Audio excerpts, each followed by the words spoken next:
Hello, in this video we are going to continue learning the exponent rules. We have two rules that go with division, and we also have the zero exponent rule that we will look at. In the last video we started out with the multiplication rule that said a to the m times a to the n equals a to the m plus n. So whenever you are multiplying and you have the same base, you keep the base and add the exponents. So now look at this rule, the first one on this slide. It tells us that when we are dividing and we have the same base, we keep that base and subtract the exponents. So when you multiply, you add the exponents. When you divide, remember, a fraction bar just means division. It could also be written a to the m divided by a to the n. So whenever your operation is division, which will most of the time be in fraction form, you subtract the exponents. Multiply, you add. Divide, you subtract. And also notice it's going to be the top exponent minus the bottom. The top minus the bottom. Remember, subtraction, the order is important. You can't just switch it up. So it does have to be in that order. Look at the next rule on the slide. It kind of goes along with the rule from the previous video that said a times b to the n is a to the n, b to the n. So here we learned that when these are multiplied, we put the outside exponent on each. Now, same thing applies if the a and the b have division between them. And there's parentheses with an outside exponent. It goes on the a and on the b. It goes on the top and bottom. So again, just like this one, it went on the a and the b. It only does that for multiplication and division. Again, it does not work for addition or subtraction. I think we mentioned that in the first video. And then our third rule is any number to the 0 power equals 1. It does not matter what the number is. It could be a negative number, it could be a fraction. Any number or even any variable to the 0 power is 1. So let's practice some examples. So number 1, we see that we are dividing and we have the same base. So this is that first rule. Let me go ahead and just put it on this slide so we can be looking at it. A to the m divided by a to the n is a to the m minus n. So you don't actually divide the sixes. You keep the base the same, and you do top exponent minus bottom exponent. So that would make it 6 squared. And since you have a number as your base, go ahead and calculate. So 6 squared is 6 times 6. And our answer would be 36. Look at number 2.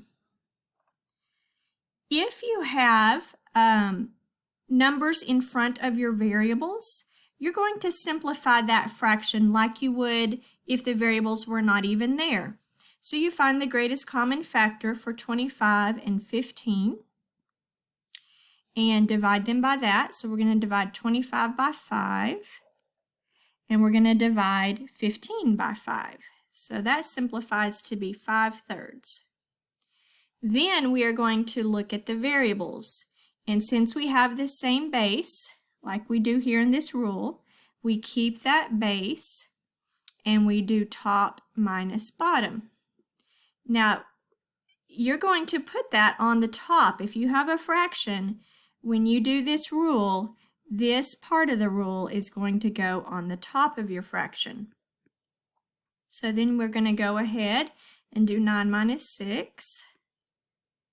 And we could have the answer in this form. Or if you would prefer your 5/3 to be in front, you could also put the b in the middle.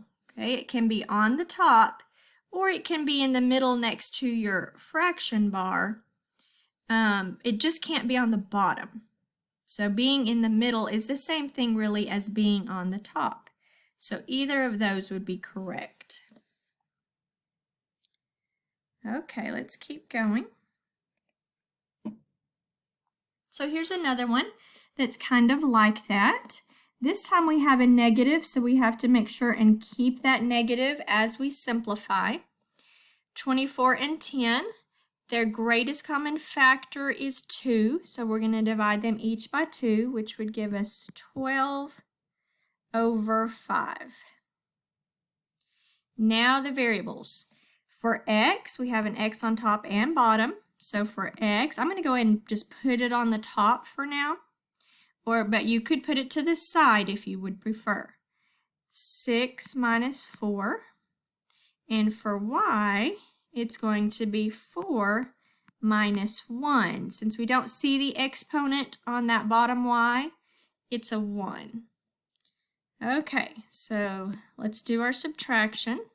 6 minus 4, you're going to get x squared. And 4 minus 1, so you get y cubed. And then you still have that 5 on the bottom. And now it is simplified. Or, like I had mentioned, if you want to write it with the negative 12/5 in front, you can put the variables next to the fraction bar in the middle, which is the same as being on the top. Okay, so those 3 examples used that first rule. The second rule said if you have a fraction with the exponent on the outside of the parentheses, then you're going to put that exponent on the top and on the bottom. So that's what we're going to use for number 4. So that square, that 2 that's on the outside, I'm going to put it on the top and on the bottom. If it is a variable, I cannot evaluate it, so that's going to stay z squared. But if it's a number, go ahead and calculate. So you do 3 times 3 is 9, and that would be your answer, z squared over 9.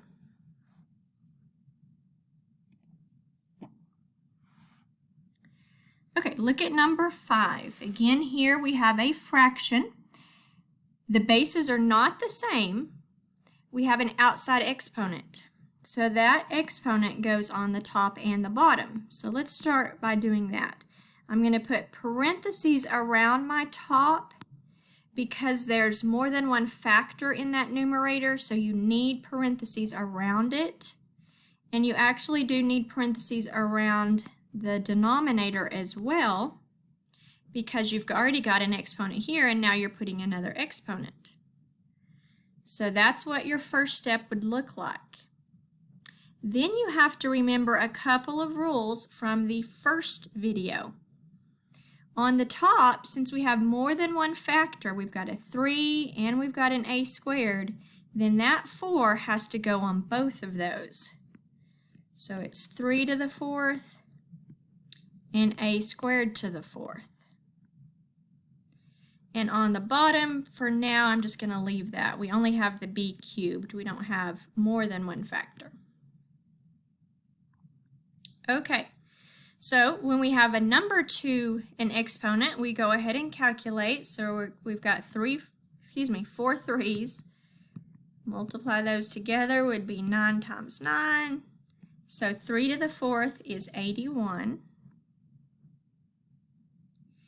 Then we need another rule from the first video, the rule that says when you have a power to another power, you multiply those powers.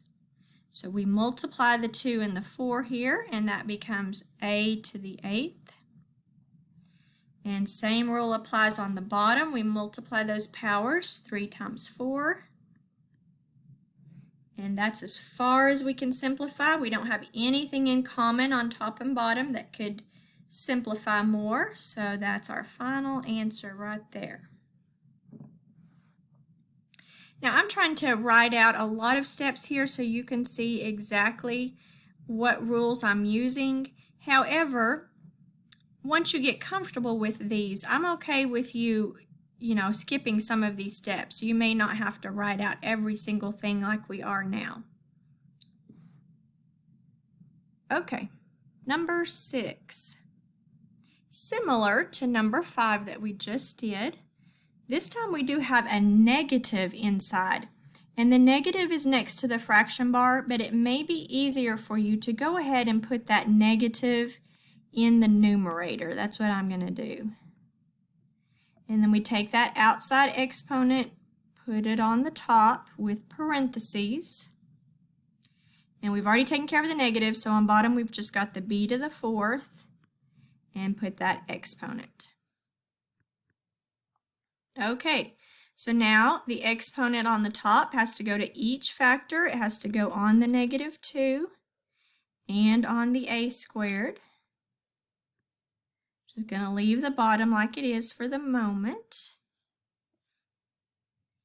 And then we will cube -2, which means -2 times -2 times -2. And that's going to make 4 times -2, which will be a -8.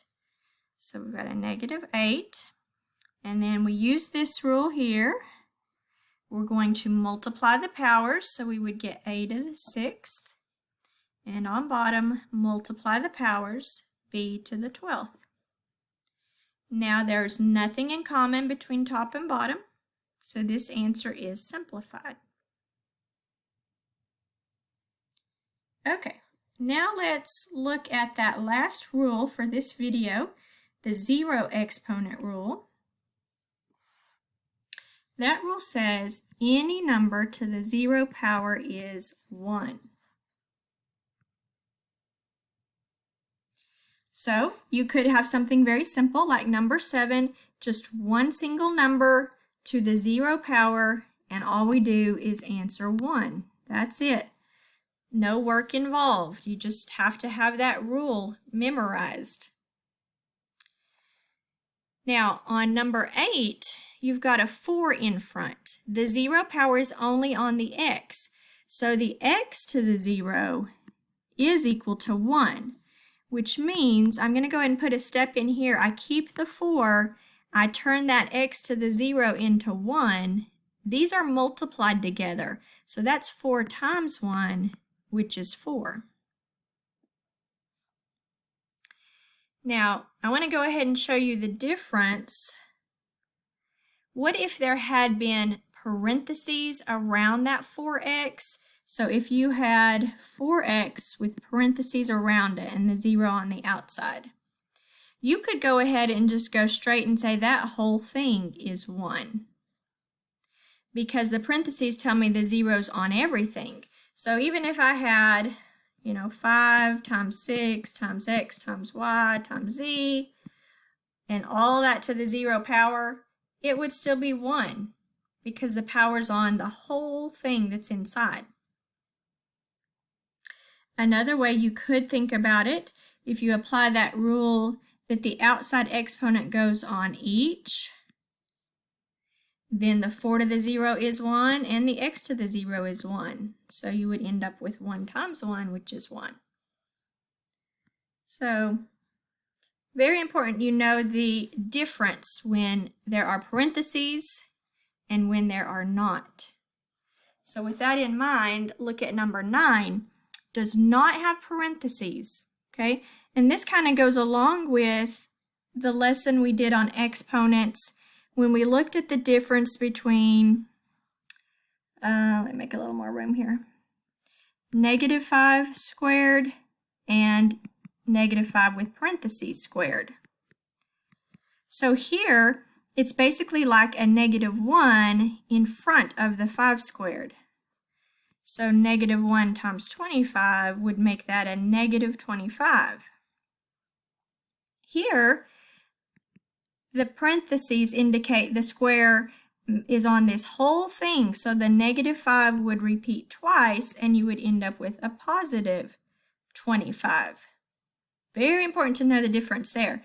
And the same thing applies. Since there are no parentheses, this is like a -1 in front of the y to the 0.